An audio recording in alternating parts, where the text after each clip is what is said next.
Be smart with Creative TV. Bismillahirrahmanirrahim. Assalamualaikum warahmatullahi wabarakatuh. Baik teman-teman sekalian, pemirsa Creative TV Sekolah Kreatif SD Muhammadiyah 20. Hari ini alhamdulillah kita bisa menghadirkan dua orang alumni yang sangat luar biasa, karena di usia mereka yang masih belia, mereka sudah bisa menghafal 30 juz, dan insya Allah ini akan terus ditingkatkan. Dan hari ini mereka berdua akan berbagi dengan kita semua tentang tips bagaimana bisa menghafal 30 juz Al-Quran di usia yang sangat muda ini. Oke, selamat datang Mas Hasan dan Mas Husain. Assalamualaikum. Waalaikumsalam warahmatullahi wabarakatuh. Bagaimana kabarnya hari ini? Alhamdulillah baik. Alhamdulillah. Ini dari kesibukan yang dilaksanakan sekarang, otomatis ini sangat luar biasa bisa meluangkan waktu ke SD Muhammadiyah 20 ya, sekolah kreatif, sekolah yang dulu pernah kalian tempati selama 6 tahun gitu ya. Iya. Oke. Iya, Mas Hasan dan Mas Husain. Ini kan sudah kelas 3 ya kalau nggak salah ya. Sekarang SMP kelas 3 ya. Masih di pondok kan? Masih ya. Di pondok mana, Mas? Pondok Sulaimania. Sulaimania Lawang ya. Oh, di Lawang. Oke. Surabaya. Terus kemudian sekarang 3 tahun di Lawang gitu ya. Alhamdulillah. Mudah-mudahan nanti rencananya akan terus ditingkatkan lagi ke SMA-nya. Rencananya mau kemana ini? Masih di sana. Masih di sana. Di Sulaimania, cuman tingkatannya lebih tinggi ya. Oke. Nanti kita akan cerita banyak tentang bagaimana suasana perjalanan Mas Hasan dan Mas Husain ini.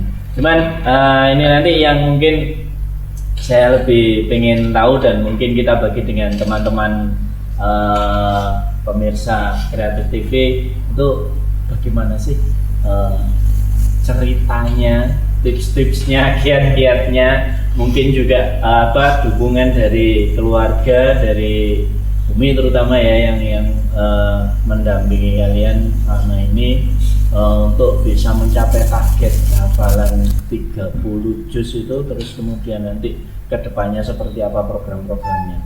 Barangkali dari Mas Hasan dulu yang mau cerita tentang perjalanan mulai mengawali menghafal Al-Quran ini. Silakan Mas. Ya, pertama itu dimulai saat saya kecil. Iya, dari kecil. Saya kayak kecil tuh, dulu saya tuh kehidupan saya tuh diwarnai dengan Al-Quran. Nah, alhamdulillah. Jadi mulai kecil sudah terbiasa mendengarkan Al-Quran gitu ya. Oke. Terus Mas, ya, monggo. Terus di saat itu saya itu selalu disupport sama orang tua saya, terutama mama saya. Terutama mama yang support. Perjalanan dari belajar Al-Quran sendiri, terus kemudian nanti mulai menghafal, terus kemudian ada target-target tuh gimana Mas Husain? Ya, awal menghafal tuh dimulai dari kelas 1. Dimulai dari kelas 1. Dimulai dari juz 30, mulai dari surat Ad-Duha. Dari Ad-Duha dulu. Dimulai dari juz yang kecil dulu lah, masih kelas 1. Ya, kelas 1 ya ketika di masjid itu selalu didengarkan surat Ad-Duha ke bawah, seperti surat At-Takasur, surat Al-Qari'ah. Ya, ketika saya tidur, saya dibangunkan dengan surat-surat itu. Jadi ketika dimulai dengan murotal, ketika di masjid-masjid itu tiba-tiba saya bangun dan saya mendengarkan surat-surat tersebut. Jadi memang sudah terbiasa dari kecil itu mendengarkan ayat-ayat Al-Quran. Jadi keluarga ya, terutama keluarga, lingkungan itu yang membentuk Mas Hasan dan Mas Husain itu sehingga mungkin di memorinya, di ingatannya, karena selalu didengarkan ayat-ayat Al-Quran gitu ya. Oke. Terus dalam perjalanan untuk bisa menghafal 30 juz itu, apakah ada ketika di SD ya mungkin ya, di SD dulu tuh memang diprogramkan nih, kelas 1 dari surat apa sampai surat apa, sampai nanti kelas 6 itu harapannya anaba ke bawah itu sudah selesai semua. Itu proses gimana itu Mas?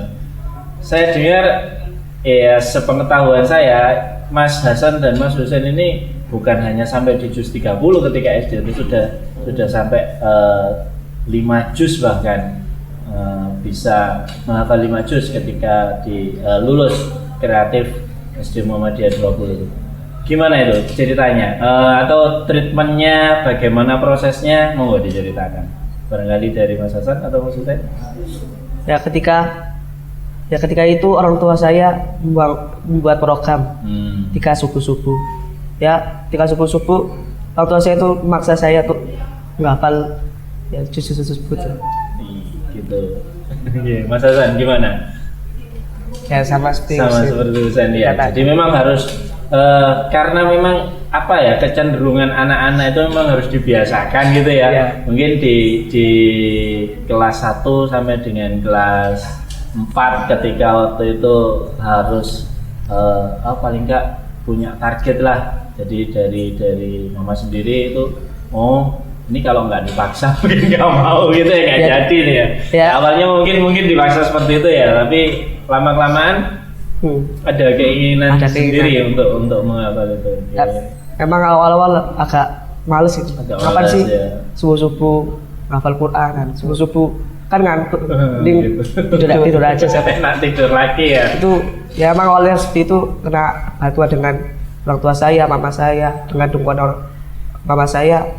Ya alhamdulillah ya ketika bangun subuh ya biasalah. Oke, berarti dengan dukungan. Mungkin ya kenapa waktu subuh itu mungkin mama berpikirnya itu waktu yang habis bangun tidur itu kan fresh gitu ya, itu dimanfaatkan betul dengan cara diminta untuk menghafal Al-Quran. Memang kecenderungan anak-anak sih habis sholat subuh itu terus kemudian kalau enggak pengen main ya, pengen tidur lagi gitu ya. Cuman ini ada memang ya enggak bisa, sesuatu itu memang harus diawali dengan sedikit apa istilahnya kalau orang Jawa itu rekoso gitu ya. Harus ada upaya yang keras itu supaya bisa menjaga. Oke, itu perjalanan ketika di SD. Ketika kelas berapa memutuskan untuk mondok itu ketika kelas berapa? Kelas 6. Kelas 6 ya. Untuk mondok. Ingin melanjutkan ke pondok Sulaimaniyah. Gitu, karena memang sudah ada info tentang pondok, terus kemudian pondok yang bisa mendukung hafalan mungkin seperti itu ya. Jadi punya rencana ke sana. Baik, Mas Hasan atau Mas Husain, bisa disampaikan suasana ketika di pondok Sulaimaniyah sendiri itu bagaimana untuk proses belajarnya, terus dukungan untuk menghafalnya, jadwalnya seperti apa, mungkin bisa disampaikan. Ya suasana di pondok ya suasana beda lah. Ya suasananya tuh ya pengen ke rumah, kangen dengan suasana yang ada di rumah. Ya ketika di pondok tuh kalian akan merasakan seperti itu lah. Awal berbeda. Ya emang awal-awalnya agak susah awal-awalnya, tapi berapa lama itu penyesuaiannya? Ya itu untuk saya itu lama, 6 bulan. 1 bulanan ya. 6 bulanan. Oh 6 bulanan. Hampir 1 semester ya. Hampir 1 semester ya. Nangis, pengen pulang. Gitu itu emang ya. awal-awalnya harus dipaksa lah. Harus. Okay. Untuk program menghafal di pondok bagaimana? Di awal-awal di sana itu tidak langsung untuk menghafal Quran. Disuruh untuk mematangkan makhluk-makhluknya dengan memperhatikan huruf-huruf ain, huruf kha, diperhatikan makhluk hurufnya di awal-awal itu, diperhatikan cara bacanya seperti apa, gunanya seperti apa. Di awal-awal memang disuruh oleh ustadz-ustadz yang ada di sana itu untuk melatih makhluk-makhluknya agar ketika di program selanjutnya itu makhluk-makhluknya itu sudah matang. Harus dilakukan seperti itu di awal-awal. Biar ketika menghafal itu makhluk-makhluk itu sudah pas gitu ya. Pas ya. Pas. Ya. Oke, jadi meskipun hafalannya sudah banyak, cuman target untuk kesempurnaan pembacaan, kesempurnaan melafalkan ayat-ayat Al-Qur'annya itu nanti yang itu yang lebih diinikan ya. Karena itu penting. Lebih diutamakan gitu ya, supaya nanti pas kita menghafal 30 juz sesuai dengan makharijul hurufnya juga yang gitu, tajwidnya juga disesuaikan. Oke, Mas Hasan atau Mas Husain, untuk kegiatan menghafal di pondok sendiri itu memang ada waktu tertentu. Terus bagaimana, karena ini kan tidak hanya mondok ya, ada sekolahnya juga kan di Sulaimania itu ya.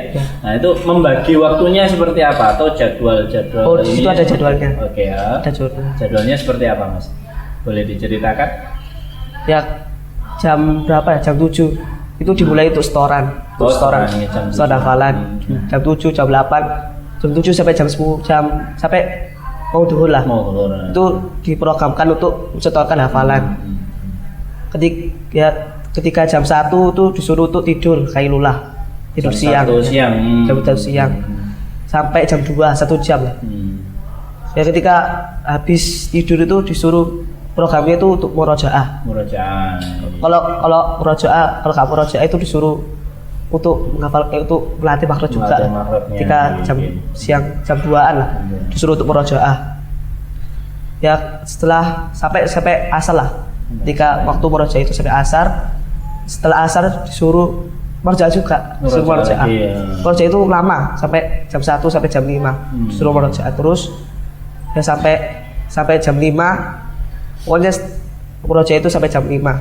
Ya ketika sudah jam 5 itu disuruh, itu saat maghrib ya, saat maghrib. Habis saat maghrib itu disuruh untuk menghafalkan untuk setoran besoknya gitu. Oke, jadi ada waktu untuk murojaah, untuk melancarkan bacaannya, terus kemudian nanti ada waktu untuk menghafal sendiri, untuk setoran besok paginya gitu ya. Oke. Kekuatan sekarang Mas, artinya gini, Ustadz Hanif pengen apa ya? Mungkin kalau Mas Hasan sama Mas Husain kan memang sudah terbiasa dari kecil untuk menghafal gitu ya. Kekuatan menghafal yang paling banyak itu ketika waktu apa? Artinya gini, ketika mau setoran gitu ya, saya setoran itu kira-kira setengah juz gitu atau berapa ayat gitu, itu pengalaman paling banyak berapa? Oh berapa ya? Pernah sih 1 juz, 5 juz. 1 juz itu pernah setoran langsung 1 juz ya, pernah. Itu ya lama sih, capek duduk capek. Model setorannya itu langsung atau ada bertahap? Maksudnya bertahap? Mungkin kalau di Al-Quran itu kan ya katakan tadi mau setoran 1 juz gitu ya, itu setengah juz dulu atau seperempat juz dulu istirahat, terus kemudian lanjut istirahat itu, atau langsung? Setoran itu langsung? Setoran itu langsung ya? Oh gitu. Jadi setoran itu apa ditargetkan juga sama ustadznya yang menerima setoran itu? Misalkan gini, Ustadz saya mau setoran, oh iya silakan setoran di seberapa banyak pun setoran itu diterima, atau Ustadz saya mau setoran 1 juz gitu. Oh gimana? Ditarget sama ustadznya. Oh ditarget sama ustadznya. 1 juz gak boleh minta sendiri itu, minta setengah juz itu gak disuruh sama ustadznya. Gitu ya. Program sama ustadznya terus segini. Berarti ustadznya sendiri juga ada pembimbingan ketika setoran itu ya. Ketika artinya ada jadwal ya. Ketika sudah setoran ini terus kemudian berarti setoran berikutnya harus selesai juz ini gitu, seperti itu. Iya, ada Oh gitu. Memang ditargetkan seperti itu ya. Mas Hasan, gimana Mas? Untuk kedepannya ini ketika melanjutkan ini kan sudah selesai ya 30 juz ya? Kalau sudah selesai. Mau selesai. Mau selesai. 28. Kurang juz lagi. Kurang 2 halaman lagi. Oh gitu. Sudah selesai. Iya. insya Allah itu akan bisa selesai ketika selesai SMP ya. Nah ini nanti kan melanjutkan ke SMA-nya. Ya. Di SMA itu nanti kira-kira programnya seperti apa? Programnya itu ya di situ dinamakan tadris. Program tadris itu belajar untuk lahu sorof, belajar untuk cara mempelajari kaidahnya. Jadi mempelajari lahu sorof, kayak arti-artinya, pemaknaannya gitu ya. Jadi selain hafalan 30 juznya, di situ nanti juga akan menghafal maknanya. Bagaimana memaknai Al-Qur'an ini sehingga nanti ketika disampaikan itu kita bisa menyampaikan tidak cuman Al-Qur'annya saja, tidak cuman ayat-ayatnya saja, tapi bagaimana memahami kandungan dari ayat yang kita sampaikan itu ya. Jadi seperti itu ya nanti. Ketika program di SMA-nya itu ya. Jadi nanti SMA itu akan seperti itu ya programnya ya, kan lebih ke pemaknaan. Program untuk di SMA sendiri untuk melatih atau untuk biar nggak hilang ini gimana? Apa ada treatment khusus? Ada sih. Ya. Pokoknya ya ketika itu harus ada waktu untuk mengulang. Jadi sejam disempatkan gitu ya. Disempatkan, jangan pernah lupa lah untuk Al-Quran. Sampai hafalannya sudah dikuasai nanti jadi hilang gitu ya. Pokoknya ulangnya tuh dikit-dikit dulu. Istiqomah yang penting. Istiqomah yang penting. Oke, alhamdulillah. Itu yang kata kuncinya ada di situ ya, istiqomah. Yang pertama tadi memang diawali dengan sesuatu yang mungkin terpaksa gitu ya, berat. Cuman tapi karena memang sudah terbangun sistem dan suasana yang ada di keluarga, di lingkungan, akhirnya itu terbiasa. Yang kedua memang harus ada target dan program yang harus ada target dan program yang memang harus diberikan atau harus direncanakan gitu ya, sehingga kita punya tujuan ketika mau menghafal ini. Target kita katakanlah dalam waktu SD itu sudah sampai berapa juz ya, gitu ya. Nah itu tergantung nanti kondisi di lapangan masing-masing kan gitu.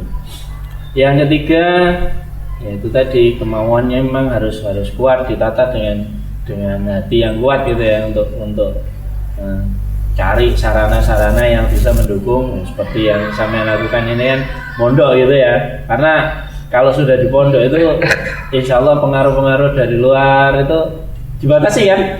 Artinya untuk kegiatan atau peralatan elektronik yang ada itu dibatasi banget kan ya.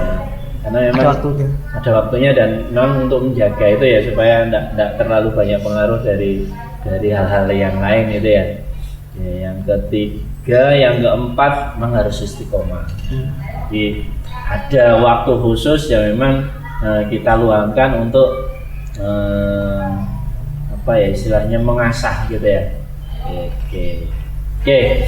Terakhir Mas Hasan atau Mas Husain, ada yang mungkin disampaikan kepada pemirsa barangkali yang ada di rumah yang lagi menonton program ini, untuk bagaimana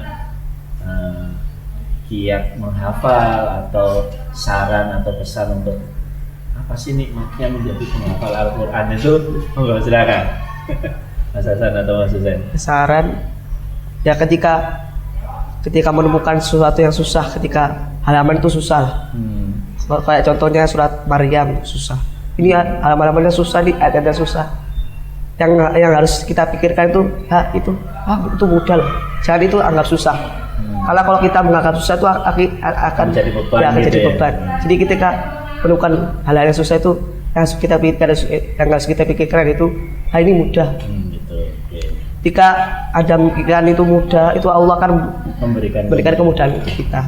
Ketika nggak hafal sehari ini nggak hafal, itu anggap mudah lah, nggak sehari doang. Tapi harus kita menemukan kesusahan itu.